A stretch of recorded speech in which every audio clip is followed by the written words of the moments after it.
Hello guys, and welcome back to What If, and today we're going to be talking about episode 6, in which, well, we were introduced to a brand new character to the MCU. This is not someone that we've met before, this is completely unique to What If, and honestly, I thought they did a good job with her character, but the episode overall, I'll get into it a little bit later, but it just felt a little bit lackluster and a little bit, I don't want to say pointless, but it didn't really do anything that was interesting.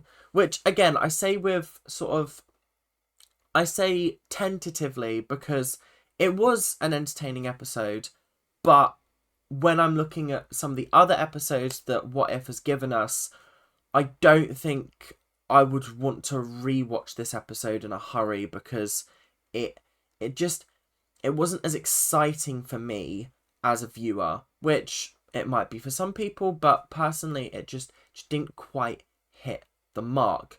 So yeah, without much further ado, let's get right into talking about the episode. So, the what if scenario that we were dealing with here was what if KAHHORI reshaped the world? And essentially the trigger point for this was what if Ragnarok came early? So, in the MCU, Ragnarok comes in, obviously, Thor Ragnarok, after the events of the Tesseract have already played out, pretty much. And so this was what if it came early before Odin had a chance to send the Tesseract to Earth for it to go on its usual course. So the Tesseract ended up landing in America, I want to say in the early 1600s-ish, back when, back before the Pilgrims came over and sort of started to take over the Native Americans' land. Again, I use this because they don't really give you a date for this, and it was a little bit confusing to try and be like at times. But yeah, it was interesting, it was cool, and the episode actually started with KAHHORI and I'm guessing her sister. I'm assuming, but like again, it was hard to keep track because essentially the whole episode was pretty much in a different language, whether it was Spanish or whether it was, I can't remember the name of the language, but the language that the tribes people spoke. And it was definitely a very, very cool concept, but it did mean that I was having to work double time paying attention to what was going on as well as reading the subtitles, which I usually do, but I usually have subtitles on, but if they're talking in English, I can half read, half listen, whereas like I was having to solely, it was a bit a bit tough at times to sort of follow the plot from the dialogue. But anyway, so they're running through the forest, and then they end up in like the forbidden, cursed forest, and they're like, oh no, can't go in there. But then they turn back and they find that their town, their village is on fire, and it's being raided by Spanish invaders, basically. So if you don't know your history, the Spanish dominated the world. Britain did as well, and Spanish, I'm pretty sure, had an equal size empire that was just so expansive, and they were very, very ruthless back then. So this was like a very interesting thing. I don't remember Spanish dictators, that's not where I was going with that, Spanish invaders conquering America. Like that's not something that I remember from my history books. I thought it was like Britain that did that, but I could be wrong.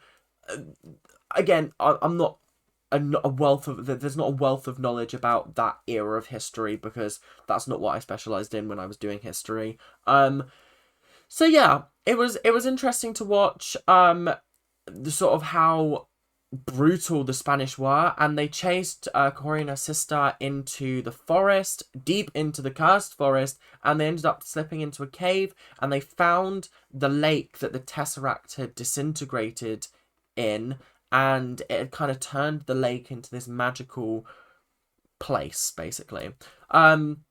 KAHHORI ended up getting shot and fell into the lake. The like underground cavern, whatever. I'm gonna call it a lake for the sake of this recording. And she ended up in a completely different world, in the sky world, I think is what they called it. And there were other people just like her who had been sort of given powers by the Tesseract and the lake. So immediately I'm like, okay. This is quite interesting, because I can already see where this is going just from like the first 5-10 minutes, not even that. I can see where this episode is playing out, but I wanted to know sort of what would happen along the way in order to get there. The next part of the episode was this was the bit that I found quite dull, and I found that it just wasn't interesting enough, and I feel like this is why this kind of thing doesn't function well in a half-hour episode.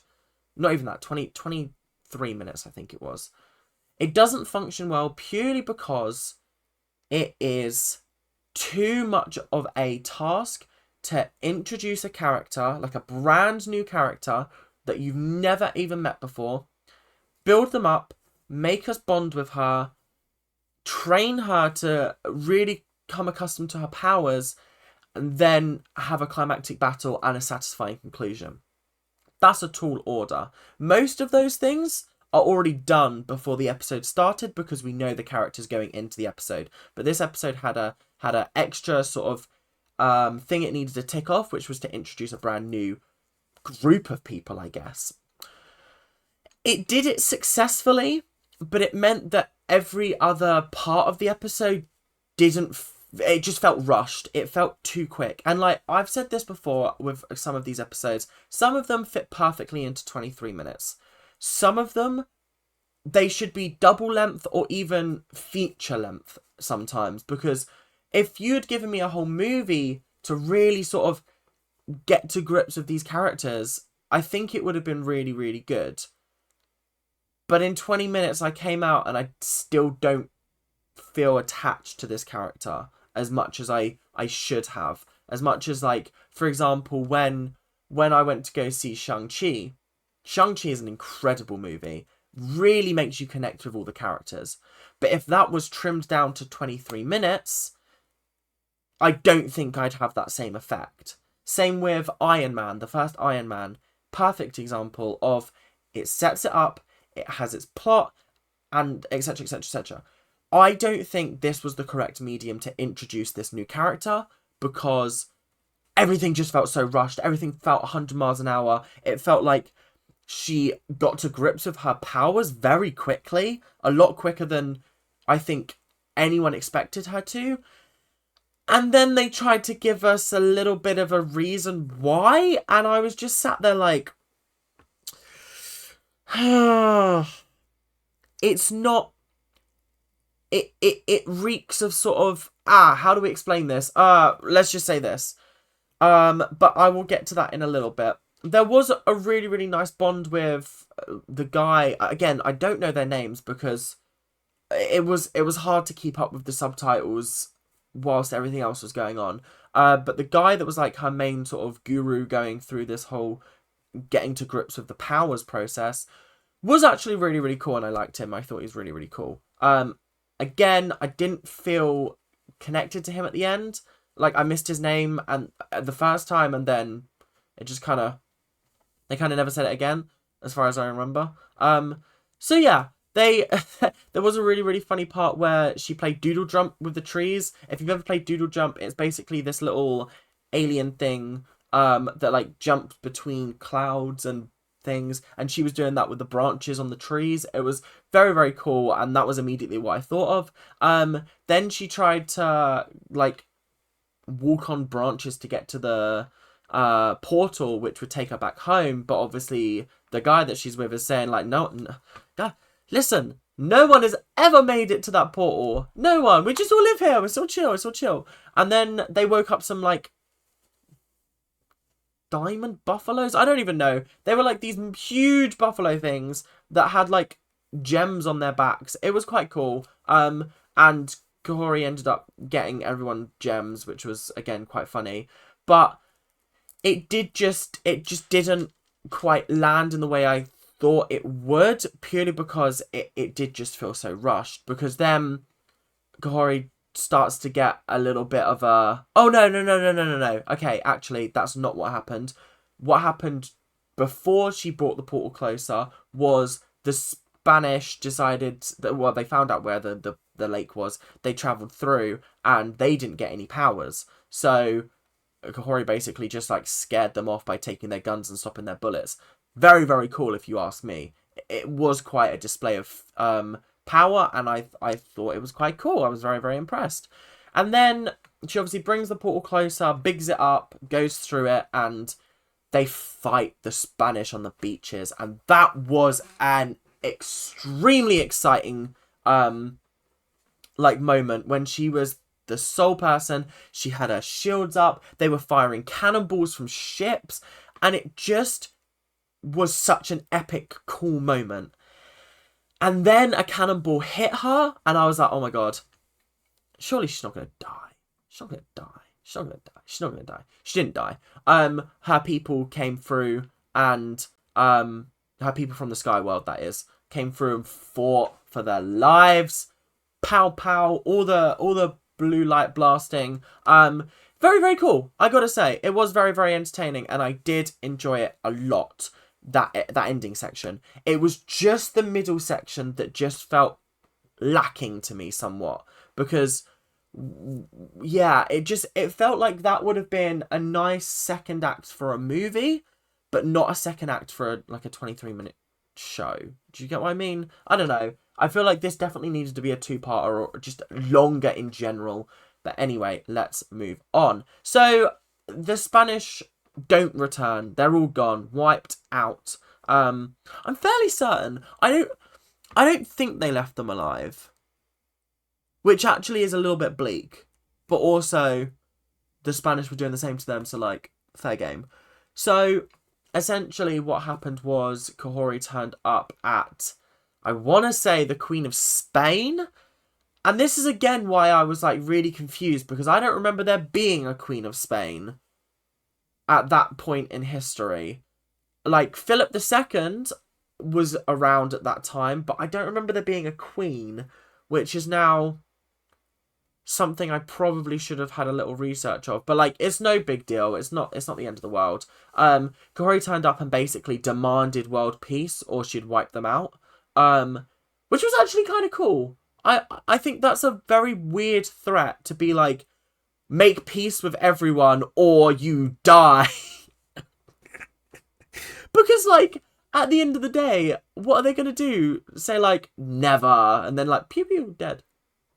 Like, it feels like a really good threat, because it's like, well, they've achieved world peace, and so early, and the episode was called, like, what if she reshapes the world? And I was like, what does it mean by that? But obviously, world peace in, like, 1502 or whatever.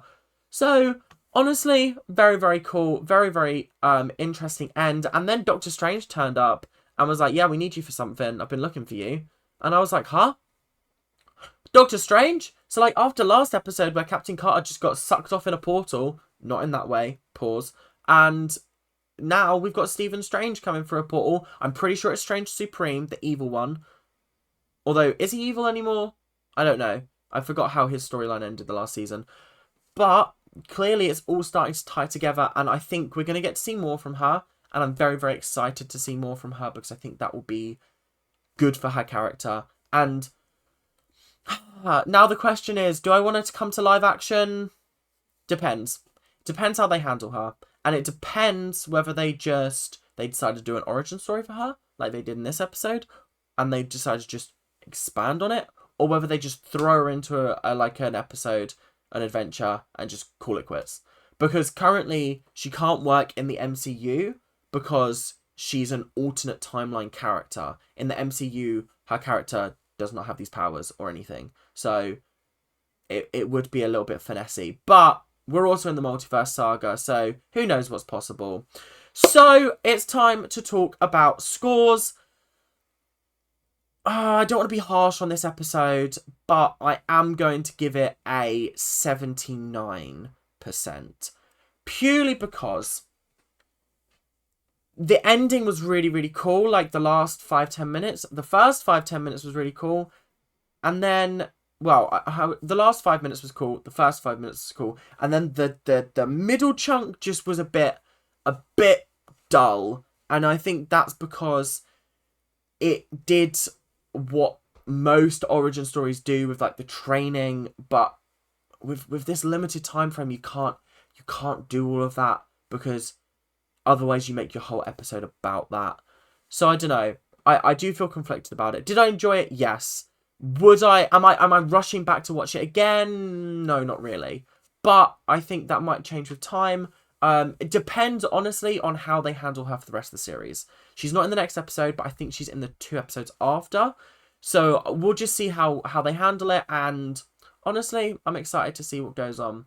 So thank you guys very, very much for watching. And I will see you guys in the next episode tomorrow. Thank you guys for watching. Keep on ranting. Bye now.